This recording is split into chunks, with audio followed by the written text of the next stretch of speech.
And in scenarios where we've intentionally removed the restraints on the GPU to push it all to the CPU, it's just the 10.6 is too close to really justify the 10.7 for a gaming-only scenario. And once you look at production, AMD's too competitive there, especially with the 3900X now roughly the same price, and the 3700X a bit cheaper for mostly equivalent performance in a lot of the applications. In short, if you're after a powerful gaming CPU but you don't care for entering the realm of diminishing returns, then the Core i5-10600K is the part to get. However, if you're after something a little more well-rounded, it is really hard to pass up the Ryzen 7 3700X.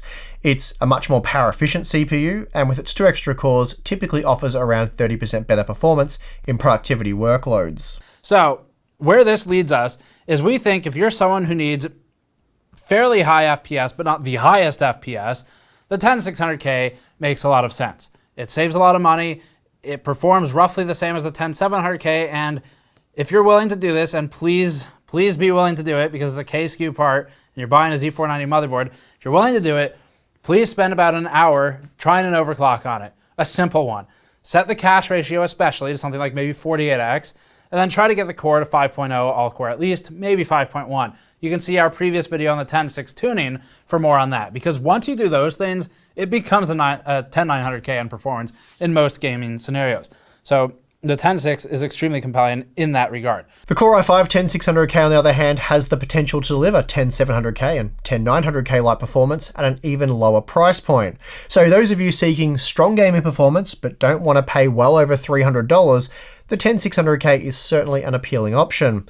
As we found when overclocked, it can basically match the $400 and even $500 parts. And really, it was so close, it just doesn't matter in my opinion. And that makes the 10600K Intel's best value gaming desktop CPU.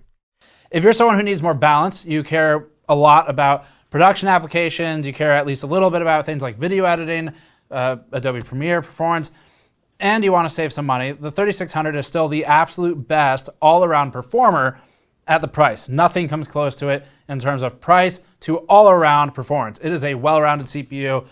We still keep the 3600 in the top regard of, it's basically, the 36 is how we view what Sandy Bridge used to be. We think the 3600 is sort of the new Sandy Bridge. It's going to hold on a long time. Moreover, if you're seeking maximum value for both gaming and application tasks, then it is very difficult to ignore the Ryzen 5 3600 at just $175 US. That is an incredible deal, which sees the 10600K cost 60% more while only offering around 6% better gaming performance at 1080p. The 10700 then has really nowhere left to stand, because we've now recommended a 3900X or a 3700X for people who are a little bit more production or workstation focused.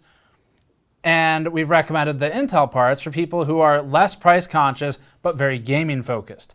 And then the 3600 for everyone in between, where you're price conscious and you want a bit of everything. Where does the 10700K fall in this scenario?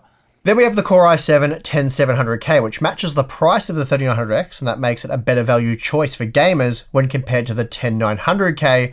But again, it falls well short of Ryzen when it comes to productivity performance, and of course performance per watt. So in summary, the 10700K is either on par with the 3700X for a massive 40% price premium, or much slower than the 3900X for the same price.